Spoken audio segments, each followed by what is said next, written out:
Hello and welcome to Moderate Fantasy Violence, a podcast about pop culture and the world around it. I'm Nick. And I'm Alistair. And this fortnight we are going deep undercover in the world of supervillainy, or is it, with Nimona, and then we're going even deeper underground into a massive metal tube with the mystery TV show Silo. But before all of that, Alistair, what else have you consumed? Well, I went to the cinema to see the latest instalment of The Little Franchise That Could, starring possibly the world's most famous movie star. Yes, it was Mission Impossible Dead Reckoning Part 1 that I went to see last night. Much anticipated 7th Mission Impossible film. And yeah, I really enjoyed it. It's a sort of excellent roller coaster of action, explosions, people are dangling off things, people being thrown around. I mean, Tom Cruise does just great, entertaining action movies. For all his non-on-screen persona is a little bit strange, he does really have this old school blockbuster entertainment action in his bones, and he's got a great cast and production team around him, just making kind of really slick spy films. The one thing I would say about this is, again, the sort of old school approach they have with this of, actually filming cars driving down streets or people dangling off bridges, or in this case having Tom Cruise actually base jump off a mountain and hang glide down a valley and land on a train. It does actually really, I don't know, there's something about actually people doing the stunts rather than relying on a lot of effects that makes it just really feel, I don't know, real is the only way to put it, and kind of gets you more invested in the action. I did think that compared to Fast and the Furious 10, which has crazy car chases, but there's just a sense of it feels just a bit cartoony with how you can just tell that that car did not smash off the side of that bridge and spin through the air, and there's just a level of artifice to it, whereas with the Mission Impossible films and Tom Cruise doing all his own stunts, it kind of just immerses you that much more in the story. Okay, just to be clear, you're still okay with stuntmen, yeah? You're not calling all the Avengers actors little child babies for not leaping off mountains. Well, I mean, obviously there's fair use of stuntmen. I think Tom Cruise is definitely the sort of most adventurous person in doing his own stunts, being actually him hanging off the side of a plane. Probably most stars don't do that. And even then, I'm sure there's a lot of stunt people doing some of the stunts as well. But I just feel that there is something to be said for not relying on too much computer animation, as opposed to not relying on stuntmen. There's this sense of so I mean, I'm sure they use computer effects to to make everything look absolutely amazing, but I think there's this element of having real cars for the car chases and things like that, and having real people doing the stunts. There is a degree to which the human mind can kind of tell when it's sort of been tricked and when it's not. Okay, so your main takeaway from the Mission Impossible film is that it's extremely realistic when Tom Cruise jumps off stuff. Yeah, I mean, I would say that's what contributes to making it this kind of, I don't know, this kind of really exciting roller coaster, which is what you get from the films, and that's kind of his brand. I mean, again, with the Top Gun Maverick, the fact that they shot it with sort of actual planes flying down the valleys, but there's more to it than just the stunts, although obviously, the crazy stunts have always been a big selling part of the franchise. There's a great cast of the film, including Hayley Atwell, who's very good. Rebecca Ferguson's been in the last 3. She's in this, Simon Pegg, Ving Rhames, regular collaborators. A whole expanded cast of extra people. This film is good, including Mantis from the Guardians films. She's very good in this. The writing's on point, the directing. I guess they've got action thriller down pat. If I did have to criticise the film, it's possibly a bit long. It's about 2.5 hours, which is probably a bit long for an action movie, considering this is obviously the first half of a film. Though it does have a sort of, a bit more of an ending than certainly Fast X does, which just seems to just stop. So this is a 2-part mega film. Is this because it's the end, or are they not committing to that? Apparently this is, the end of Ethan Hunt. They're retiring the character after the 8th film. So Tom Cruise actually is going to stop doing this?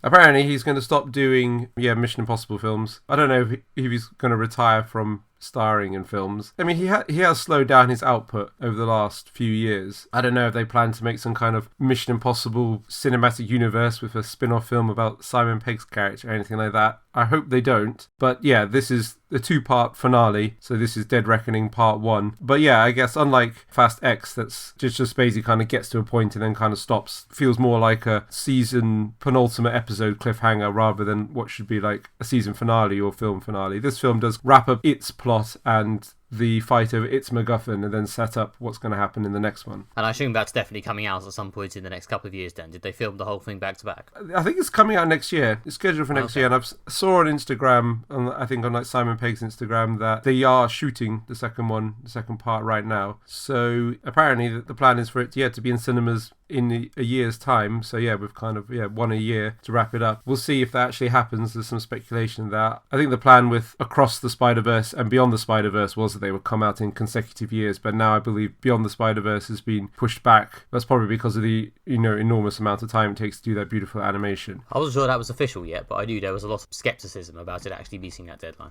Yeah, maybe what I just saw as a Twitter rumour passed off as fact, which does happen quite a lot. But supposedly, Mission Impossible Dead Reckoning Part 2 will be hitting cinemas around this time next year, so you don't have to wait too long for the thrilling conclusion. Well, I mean, I guess the bigger factor might be the fact that the actors have just gone on strike. Yeah, and writers are on strike as well, so I think that kind of throws almost everything up in the air. Well, I mean, I guess if they're filming Mission Impossible, they might not, have that much writing to do anymore, but obviously if Tom Cruise goes on strike, then the film kind of struggles. Yeah, exactly. Yeah, he is the heart and soul of the whole thing. I don't know when that strike's going to start. I mean, it has already started yesterday. So right. So in that case, who knows what could happen with things? Again, it's sort of ironic that the big villain in this film is a sort of a super intelligent AI, and I guess a lot of partly these writer strikes and stuff has been caused by concerns over AI. So I don't know. Reality mirrors art. Yeah, this AI may be super intelligent, but can it finish its own film without Tom Cruise? Yeah, exactly, yeah. It may be as powerful as a god,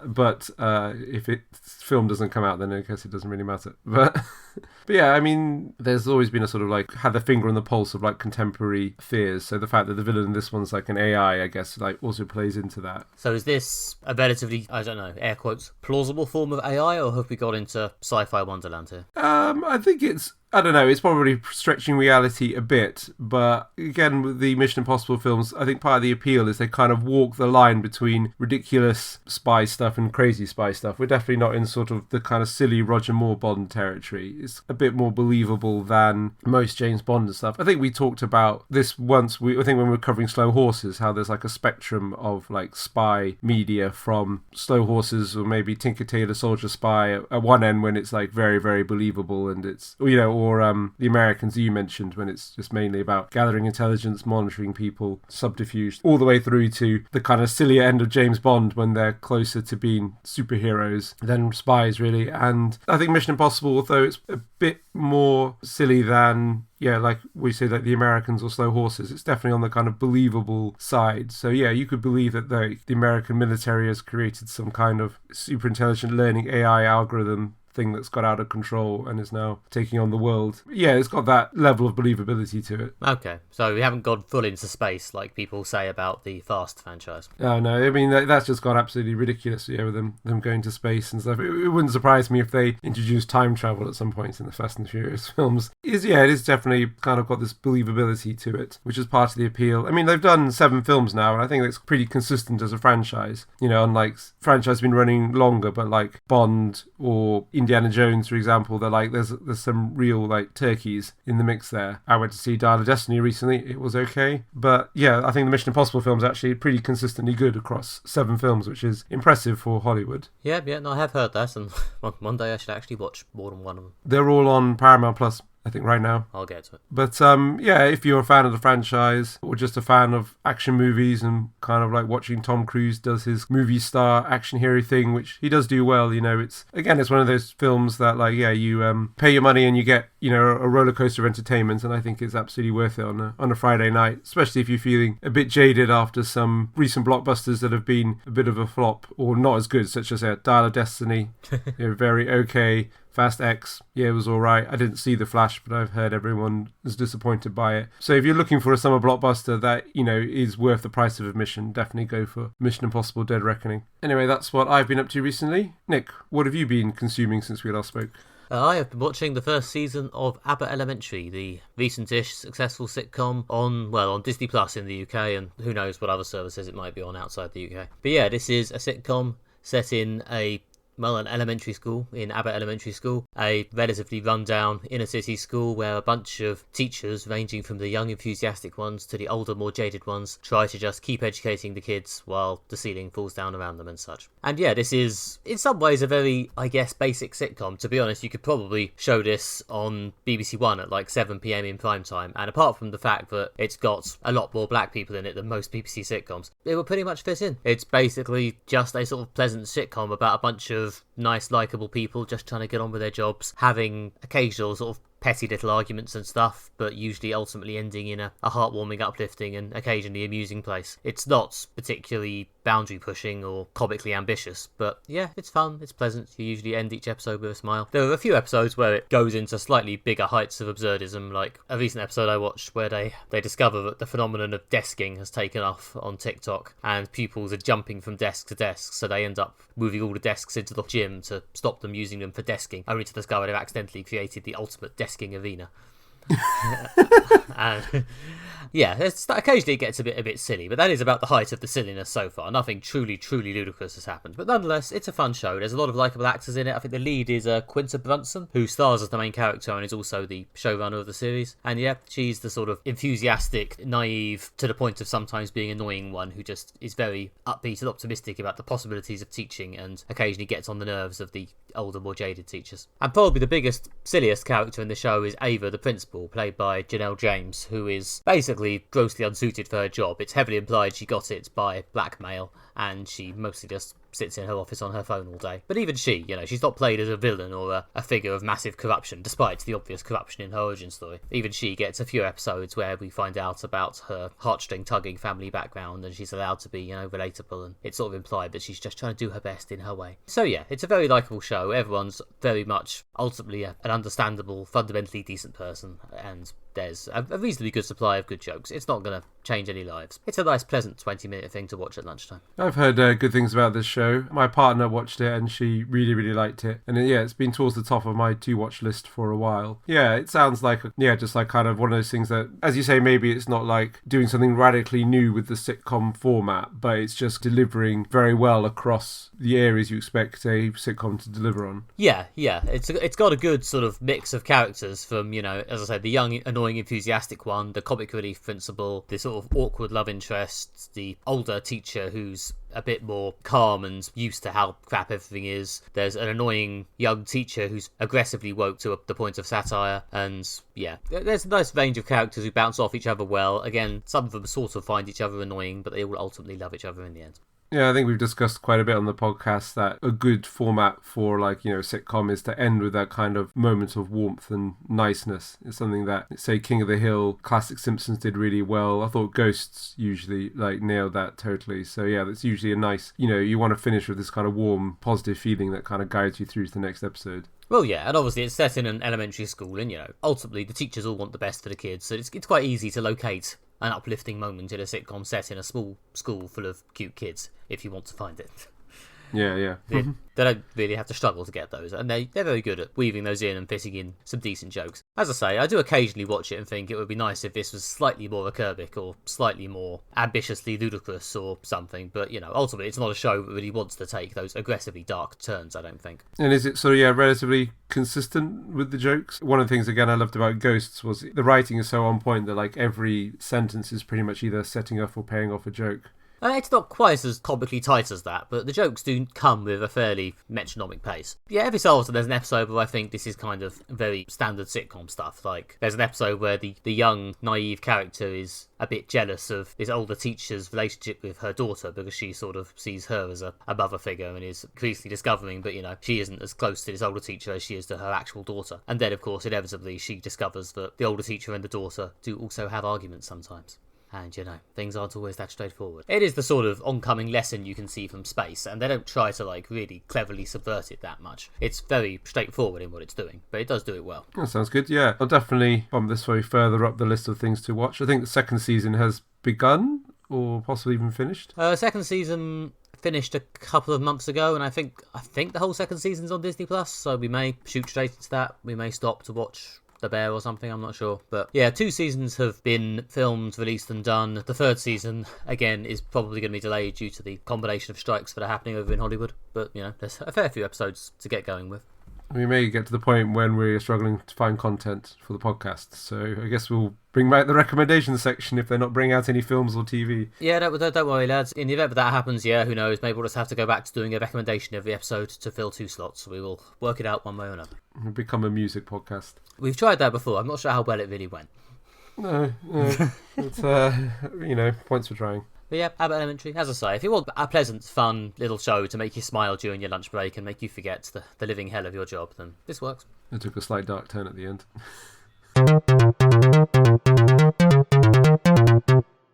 Next up, this episode, we will be discussing Nimona, a new animated film on Netflix. When Ballister Boldheart becomes the first common person to become a Knight of the Realm, he thinks his life is sorted. However, during his investiture, the Queen is assassinated and he is blamed. Whilst Ballister is on the run, he meets Nimona, a shape-shifting teenager who thinks he is a villain and she wants to be his sidekick. The two team up for an adventure to prove Ballister is innocent and find the real assassin, only to discover the truth about Nimona and the history of the realm. We've seen this film that mixes sci-fi and fantasy recently. Nick, what did you think of it? Yeah, I enjoyed this. Maybe stopped a couple of steps short of transcending and becoming a masterpiece, but it's very fun to watch. The energy, especially the energy from the titular character of Nimona, means it's very much never dull. And yeah, it's got a nice sort of slightly savage energy, like I was just saying about Abbott Elementary, which is very much not willing to go dark. Nimona, although it's telling and in some ways quite a sweet, straightforward fantasy story, has the Nimona character in it, and she's very much always willing to go dark in maybe not extreme ways, but sudden and quite obnoxious ways for a few seconds, and it's always just quite funny. It's a fairly straightforward joke, and she does it all the time, but it's hilarious, and Chloe Grace Moretz is voicing her, and it's very good. So yeah, I enjoyed that a lot. I think the main character of Ballister, played by Riz Ahmed, is also very solid and very understandable in his reaction to what's going on, and the plot is a little bit more complicated, a little bit more sort of morally interesting than some straightforward action fairy tale stories. I think they're very much keeping this understandable to the kids, but it does have an interesting story, which, although fairly straightforward, isn't necessarily, obvious. So yeah, I enjoyed this. This was a good time. Yeah, I think you pretty much nailed it. It's really entertaining film. It's kind of got a really enjoyable tone of action and kind of madcap silliness. People running around shouting. Nimona transforming into bizarre creatures. There's a whole extended sequence when she becomes a whale. That's just very funny. It's like a giant whale flopping around places. So yeah, it's kind of got this manic silliness that carries the film through, and then towards the end it does pull out the emotional stops and has some moments of seriousness and a kind of emotional resonance, which is kind of just what you need to vary it up, just to the point when you're possibly thinking I'm enjoying all this silliness, but I kind of feel I need a bit more. Then you get a nice emotionally satisfying conclusion. So yeah, I think that ties it all together. It's kind of everything you want, not too dissimilar from the formula that classic Disney films use, and it's kind of what made them hugely successful. Yeah, and it's the backstory on this, by vague memory, this is of course based on a graphic novel by N.D. Stevenson, which I have read. I've got a copy over there somewhere. And it was originally going to be released through Disney, I think, but they decided not to release it for reasons which may or may not relate to the on-camera queer content. Cough, cough, cough, cough. But here it is anyway. And yeah, I think it is interesting, but to be fair, as well as the on-camera queer content, it does have some, at times, darkish themes. There's, I guess, spoilers for the final bit of the film in very broad thematic terms, but there is a sort of moment where a major character attempts to kill themselves, arguably / definitely, towards the end of the film, and maybe that's a bit dark for a kids' film, I don't know, and that does have a lot of emotional resonance after what they've been through the rest of the film. Yeah, exactly. But I know it does add to the emotional impact of the ending. This is a film that's very much aimed at kids or early teens or whatever, although again it's I laughed, I was moved, so even though I'm much older than target demographic, I still think this film's enjoyable to probably people of all ages. But I think the plot has the right level of complexity for children's film, but it's got interesting, slightly postmodern shifting and playing around with archetypes. So it begins with Nimona thinks that the main character, the hero of the film, who is a knight, is a villain, and she wants to be a villain's sidekick. So you kind of got this thing of bad people can be good and good people can be bad. The knights exist to protect the realm from monsters. There's an element of you know, you kind of set up a very traditional, almost like fairy tale story, brave knights protecting the innocent people from, you know, kind of nasty monsters. And then the film deconstructs that almost and kind of shows you that this is like in true deconstruction style, this is a false binary between good knights, evil monsters. And it's kind of pitched at a level that children will get. You know, the idea just because everyone says something's a monster doesn't mean that it is. What everyone believes may not be true, and kind of if monsters are good, that makes them, you know, do good things, that makes them good people, and if like heroes do bad things, that makes them bad people. So there's a meatiness and like philosophical weight to that about face and switching up of archetypal roles, but it's also done at a level that, yeah, I think the average like 12-year-old can totally get. Well, yeah, because it's spelt out quite clearly in sort of the introduction sequence with the moments of Ballister being a knight and having the big dramatic moment with the Queen, and then it all going horribly wrong. Like, I read the book ages and ages ago, and I don't have a detailed enough memory of it to pretend we're now going to do some grand literary comparison. But I don't think the book spelled it out quite as clearly. I think the book kind of started off with Ballister and Nimona hanging out, and there was a bit of a sort of hangout comedy of them just sort of annoying each other, and then it sort of built up and teased out the details of what happened and then what happened next. So this is arguably a much more straightforward version of the story. Like, I think the film is probably pitched a bit younger than the book. Probably to justify the money it costs to make this beautifully animated film. You probably have to make sure it goes as wide as possible. And also, you know, because of the archetypes it's playing with, you can go that wide. It's something that, as you say, because it's dealing with the sort of knight monster thing, which is very straightforward classic children's story, you can make it go for that wide audience, so why wouldn't you? Yeah, exactly. And I guess obviously like it's a film, you know, which is, you know, shorter medium than a book, so they probably have to like slim it down and for the shorter medium of a film. And yeah, it is very on point with its comedic set pieces that, you know, are, you know, the meat and potatoes of the film. They are great. They are just funny and entertaining. Yeah, and as you said, like, it looks amazing. Like, the animation style is just absolutely beautiful. The sort of like, as we were talking about Spider-Punk from Across the Spider-Verse, there's like, you know, this sort of like slightly zine-esque Clash album style art thing to the pure like anarchy and chaos that like Nimona unleashes, which I quite liked. Well, yeah, it's like sort of similar to what I did in Spider-Verse. Yeah, you've got this consistent world and then this one character who is just constantly changing and morphing and making a mess of it. Yeah, as a result, yeah, because it's only one character and everything else is relatively stable, it's less kaleidoscopic than Spider-Verse was, but, you know, I think it works. It's the right thing to do for this story. Yeah, and I liked how almost like minimalist the art style was. The deliberate kind of aesthetic of the film is that the animation looks sort of quite flat and a lot of the backgrounds were quite stark. Like a building would be just kind of several flat squares with small amount of detailing, which, you know, I quite like that it was sort of almost a bit abstract and everything's very bold, and they didn't like try to like really shoot for, okay, what would this like actually look like? It's kind of like, well, this is sort of like, you know, vague impression of what like the town looks like or the background looks like, and it, you know, and it lets your imagination kind of fill in the world, which, you know, I really like that. Yeah, it's got a sort of tropey, vague world in, but it's both a fantasy kingdom with knights and a queen, but also a relatable everyday world where they have TVs and smartphones and they get nachos in a bar, and those things just sit together, and it's not really explained in detail, they just do. Yeah, and they also have like laser weapons and drones and things like that as well, and like giant holographic screens and stuff. Yeah, I kind of quite like that. Like, it's just sort of grab bag of everything. It's like, let's not just create a facsimile of a medieval kingdom or like a fairy tale imagination heavily inspired by what Victorians thought medieval kingdoms were like. You know, why not have a grab bag of everything? Like, bit of sci-fi tech here, bit of medieval chivalry here, bit of like, you know, modern cuisine and nachos there. Just whatever works. Well, yeah, it's a fast-moving story. The focus is on, you know, the big action, the big emotion. No one's stopping to go, what about the world building? So, yeah, exactly. It works. It's fine. It serves the story. Yeah, but it's not so incongruous that it distracts you as well. You know, you don't stop and think. Like, sometimes, you know, you're watching a film and you suddenly realise there's like colossal flaw in the world building, such as like, you know, where does all the water come from or something like that. But, you know, it's not distracting in that way. Yeah. I mean, every so often they mention something semi-modern. I was a bit sort of, is that incongruous? And I was a bit sort of, no, this world just has all the modern stuff in it. It's not incongruous. It's just there somewhere. At some point, someone in a medieval knight uniform will turn up holding their nachos. Yeah. Such is the way of Nimona. I don't know. I guess the chaotic energy of the lead character just sort of carries through. Everything's just kind of there. Things just appear. Yeah, it's not a film that rests for a moment for you to stop and wonder about this sort of things. It's usually moving on to some quite funny comedic set piece quite quickly. Yeah, it's got a sort of punky like energy to it as well, and kind of punky sort of heavy metal aesthetic. I mean, like Nimona herself, who often describes things as metal, as being good, and yeah, it's got a great sort of punk and metal soundtrack, including things like Judas Priest, and yeah, I know I kind of really like the punkiness to it. Yeah, no, I think they've really pulled this off. For the record, this is on Netflix. This has, I think, potential to be the big, slightly older kids movie of the year. Give it a look if you haven't. It's had a bit of buzz, I think, but that may just be because I follow a lot of comics people who were excited because they read the graphic novel. So if you're outside the comics bubble and you haven't seen this, then give it a look. This film was actually independently recommended to me by someone who saw it recently and thought I would like it, separate from this podcast film selection process. So, that's a sign that, like, it's out there, it's getting eyeballs, people are enjoying it. Yeah, I'd recommend watching it. It's quite nice and tight, it doesn't overstay its welcome. It's just a good entertaining evening in.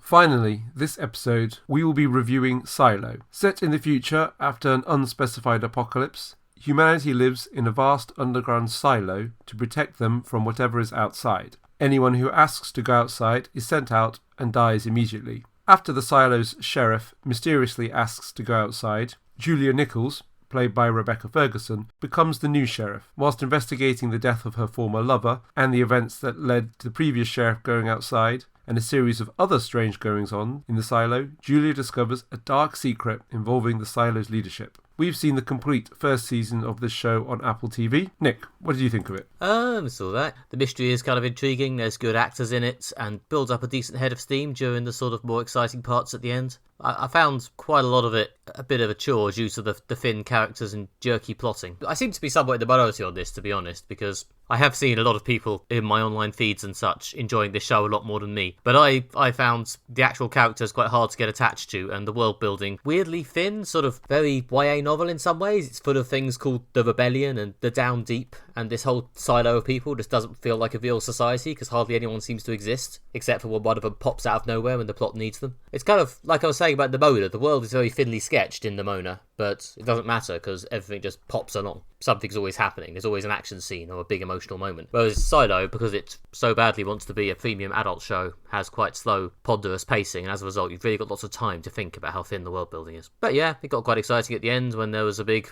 mystery reveal. That was quite good, or at least had enough momentum to stop me thinking about the world building. So yeah, saw that. Yeah, I similarly sort of blew hot and cold on this.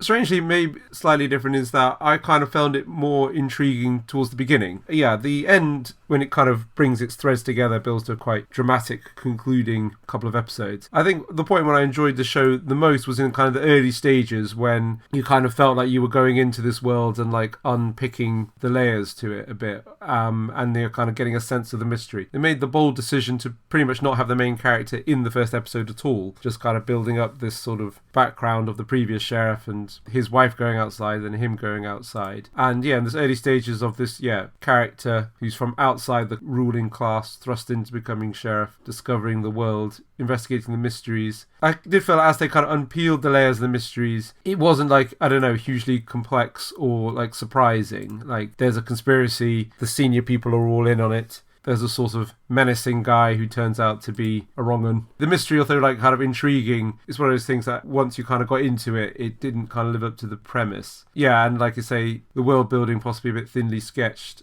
I suppose the thing about like Nimona is it's only like an hour and a half, but this is like 10-hour-long episodes. But there were lots that I did enjoy about it. There were some aspects of the world I found interesting, which we can get into. The cast was good. Rebecca Ferguson does a good performance as the lead character and someone you can get emotionally invested in. Common, who's a rapper, I believe, mainly, previously known as Common Sense. Again, he does do menacing villain quite well. And Tim Robbins does a good performance. Again, crucially, he uses his height to great advantage. I've forgotten like how tall he is, considering the world of actors who are generally on the tall side. But yeah, he uses the fact that he is a very tall man to dominate scenes and intimidate other characters. So when the kind of core cast was on screen, it was usually at its most entertaining.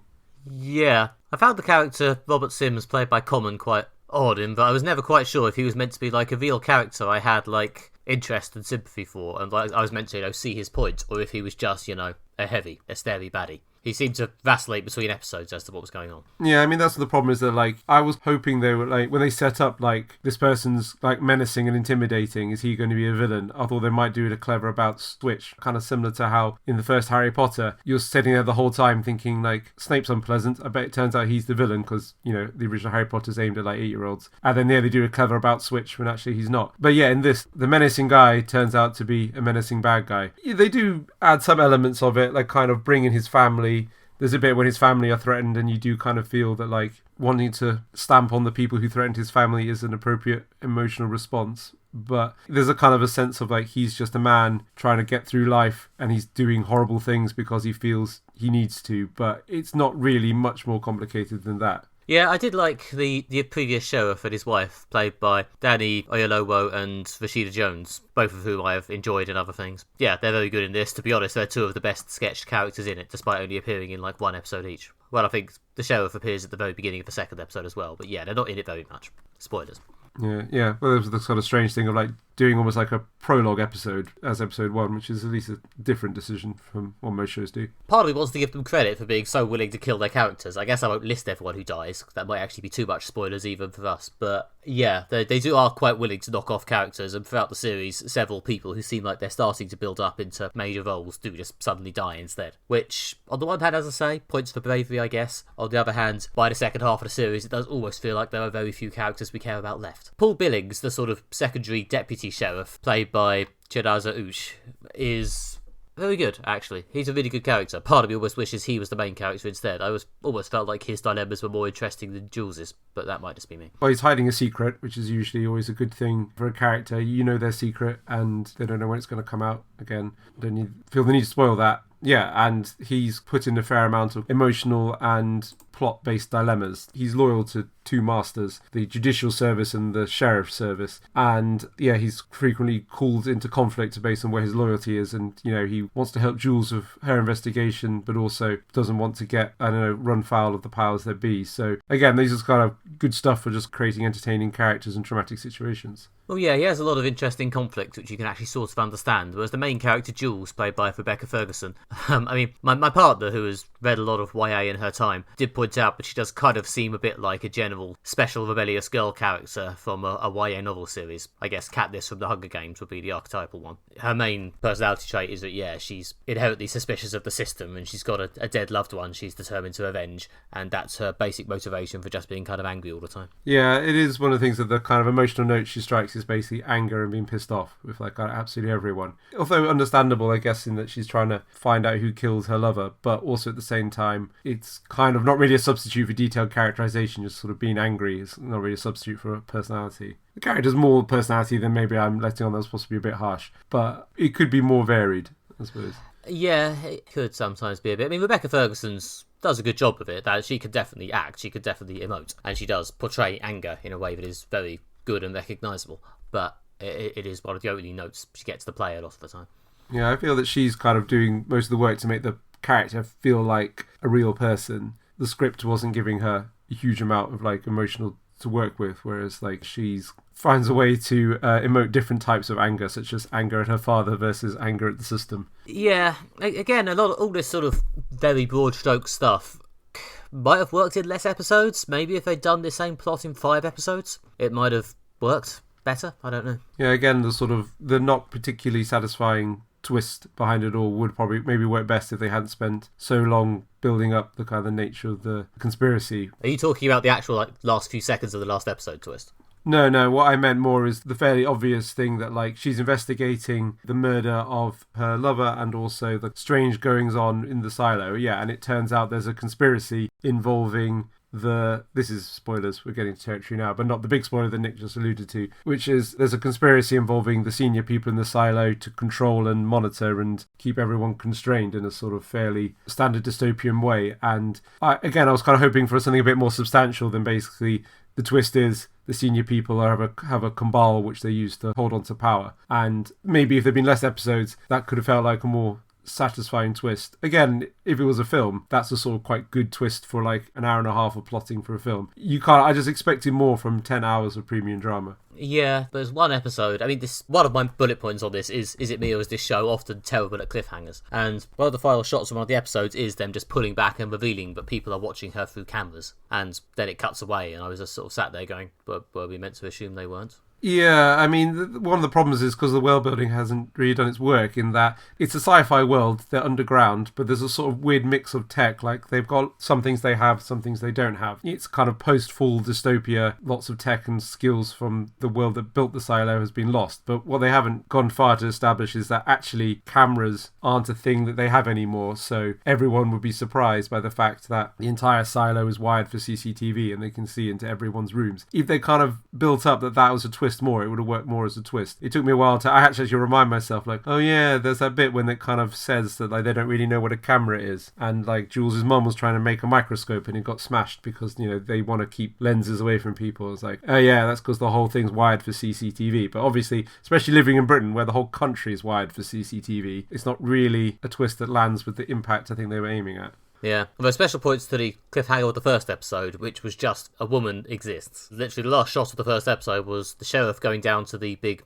engine at the bottom, and then the Rebecca Ferguson character steps out of it. There's a dramatic shot of her, and then the episode ends. And I was like, is the twist the existence of an attractive woman who's been dishevelled a bit with grease? What's going on? I think that's very much because the first episode serves like a prologue, but what you've hitting there is the difference between a prologue and a first chapter. In that, a prologue sort of set things in motion and kind of can end with revealing a main character or something like that, but a prologue doesn't form like a first chapter, which should, can like have an element of plot and move to some kind of conclusion that sets up the next chapter. But the problem is the first episode of a TV show is supposed to be a first chapter. I mean, it wouldn't surprise me. I haven't read the book Wool. It's based on self-publishing sensation Wool. But I wouldn't surprise me if the first episode is basically the prologue of the book. But prologues and chapter ones aren't the same things. And the first episode of a TV show should be a chapter one. Well, yeah, like traditionally at the end of a first episode of a show, what you want to do is have the next big thing that pushes the story off in its real direction, a slight change of direction to what you were expecting. Yeah, chapter one should be a launch pad that fires the rest of the story into space. Yeah, maybe it's just because I didn't binge this show because I peek behind the curtain. I don't generally binge these shows. I don't massively enjoy sitting there gulping down television in huge amounts at a time, especially like hour-long shows like this. I normally watch them stripped out over like a night after night after night after night. So I had a solid 24 hours between episode 1 and episode 2 to think, so there's a woman, I guess. Yeah, I mean, also, I watched these as they came out, and they dropped episode 1 and 2 at the same time, which, again, made them more of a, I guess, a kind of digestible package. I did like what they did by, not revealing the main character at the end of the first episode, which is at least different. But again, the more I think about it and the more we discuss it, the more I think that maybe it didn't work.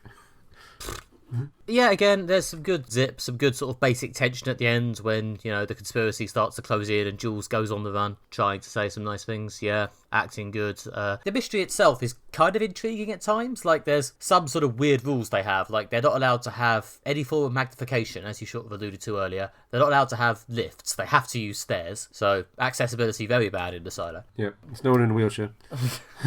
Yeah, there's some sort of little bits like that. Like, I'm sort of coming to the big spoiler. I do actually want to kind of complain a bit about the big spoiler, but I'm kind of putting that off till we're pretty sure we're at the end. And there's, the big mystery about, it might be a green, wonderful meadow outside. It might be lovely. The whole thing about how they're living under a blasted hellscape could be a lie. And the authorities in the silo might be keeping them in the silo for some other reason than because they need to. They might not actually need to be there. And that's interesting. That did keep me sort of thinking, what is going on? Some of these things are quite weird.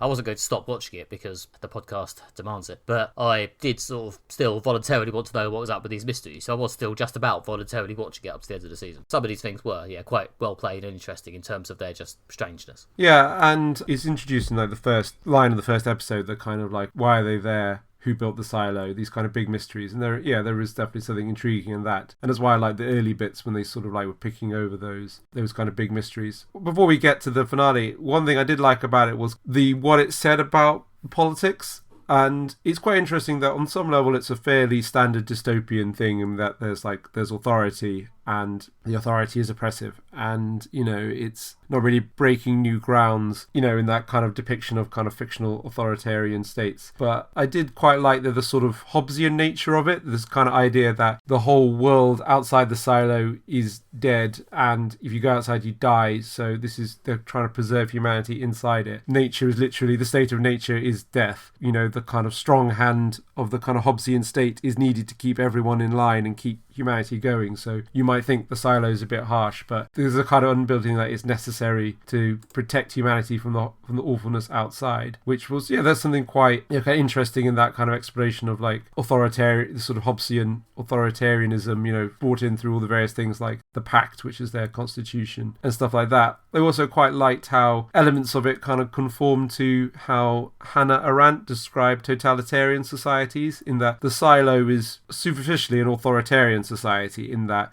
should be sort of transparent in its authority. The most powerful people live at the top. The silo is literally layered in floors. The most powerful people live towards the top. The kind of maintenance and janitorial people live at the bottom. It appears at the surface to be a sort of literally vertical authoritarian structure, but actually it's more totalitarian in that power is actually hidden away. The mayor is not the most powerful person. The guy sitting in the room with all the TV cameras is actually in charge, monitoring everyone. The kind of real source of power is sort of hidden away behind conspiracies, subterfuge and misdirection, which is actually kind of much more closer to a kind of totalitarian state. And a lot of like YA stuff, like from the Hunger Games, as you mentioned, to other dystopias we've covered in this podcast, they kind of get the authoritarian stuff of like there's a structure and there's like heavy authority at the top and people at the bottom are ground down, but none of them really kind of get into this more interesting, more scary even, totalitarian societies where power is kind of hidden away, but it's still watching you and it's still dangerous to cross it. So that was at least interesting.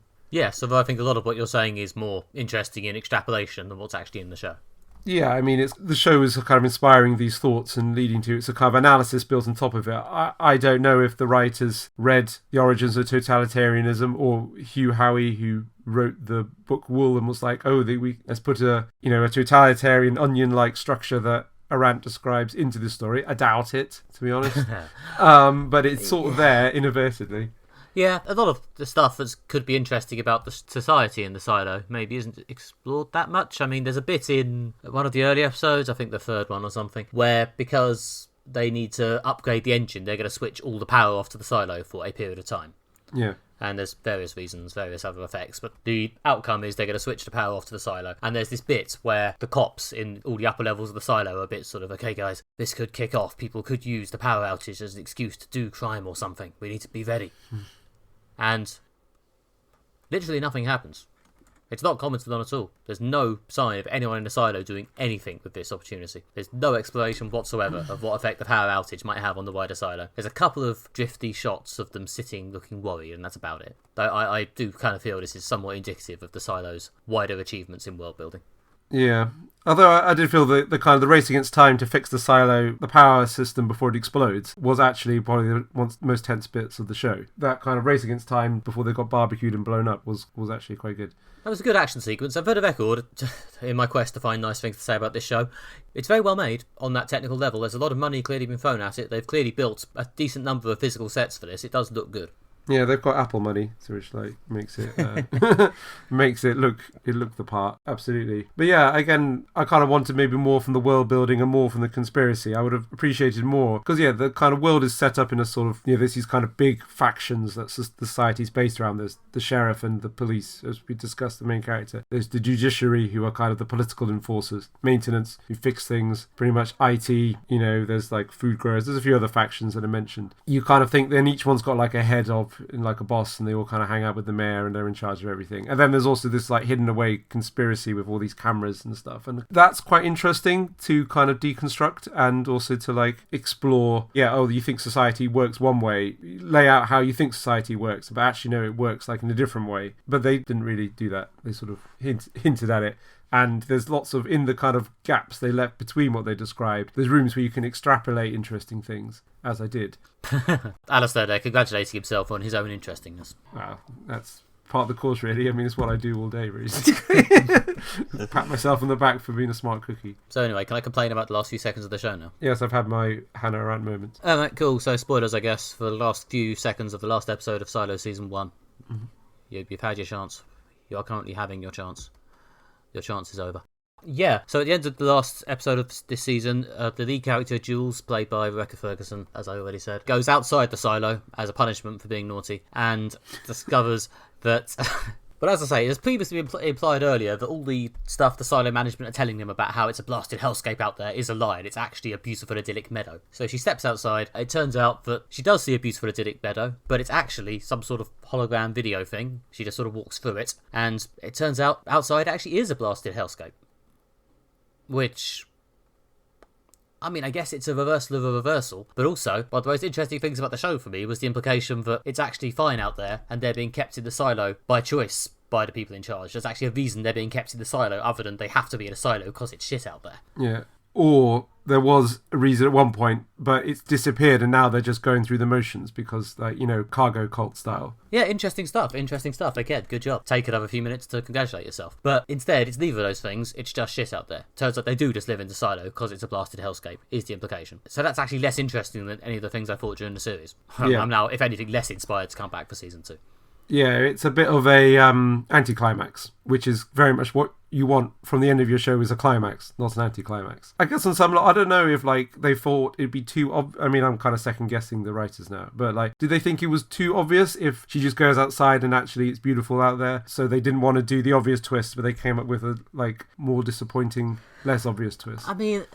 I mean, the other revelation, which I guess I shouldn't gloss over entirely in order to avoid being completely unfair to it, is that she discovers there's clearly a lot more silos. Yeah. Like, they're not the only ones. So I guess that will probably be the big thing that I guess plays into future seasons, the relations of the silo to other silos. Because obviously she's now going to go back and tell people, I guess. But I don't know, I haven't read the books. Yeah. So yeah, it's not as if there's nothing else to it, I guess. There is that other thing that clearly has implications. But yeah, I must admit, that did sort of neutralise one of the most exciting possible questions for me. Yeah. Yeah, it is a disappointing ending, and it did kind of not have the emotional impact I wanted. You kind of want your season finale twist that sets up the next season to be a kind of like woo moment, and it is more of a kind of but not in a good way. I mean, I was sort of putting a lot on it, I guess, because as you may be able to tell, having sat through this entire segment, I'm not loving this show, and I was somewhat leaning on that last episode a bit. It's like, okay, whatever's in this last episode, it better, blow my tiny mind. Otherwise, I'm not sure I see myself watching season 2.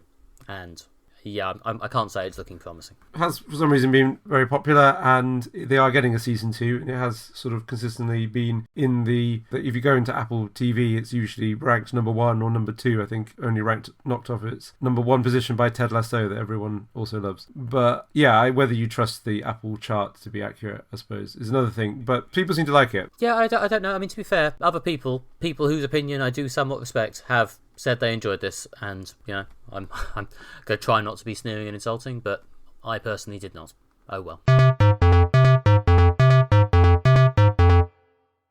Okay, and that was Moderate Fantasy Violence. Thank you very much as ever for listening. If you have enjoyed this, you can find more by going to our website at moderatefantasyviolence.com and gazing upon the range of old episodes and reviews and other articles within. And if you've really enjoyed it all, you can also leave us a review on your podcast application of choice. Please consider it. Please do. 5 stars. Thank you. You can also find more from us on social media. You can follow us on Twitter, where we're at MFV Podcast, and you can follow us on Facebook by searching for Moderate Fantasy Violence. You can find more from me on Twitter, where I'm at Alistair J.R. Ball, or get more of my writing at redtrainblog.com. And you can get more from me at nickbryan.com on the internet, nickmb on Twitter, or nickbryan on Blue Sky, or nickbryan.com on Instagram, and also now on Threads. Who knows where I'll settle? I really hope it isn't going to be all of those indefinitely. In the meantime, I will definitely be back in a fortnight's time, along with Alistair, by the way, with the next episode of Moderate Fantasy Violence, in which we'll be covering the new Marvel Skrull series Secret Invasion, in which Samuel L. Jackson might be Nick Fury, and the sequel to Extraction, the action movie which we covered a few years back, starring Chris Hemsworth, presumably also jumping off stuff just like Tom Cruise. Okay, see you in 2 weeks for that. Bye-bye. Bye.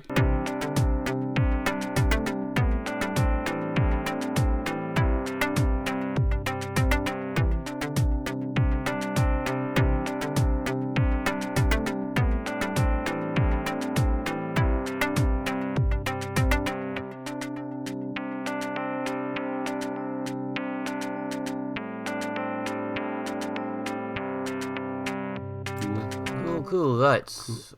Nimona. You're breaking my heart. You're shaking my confidence daily. Oh, Nimona.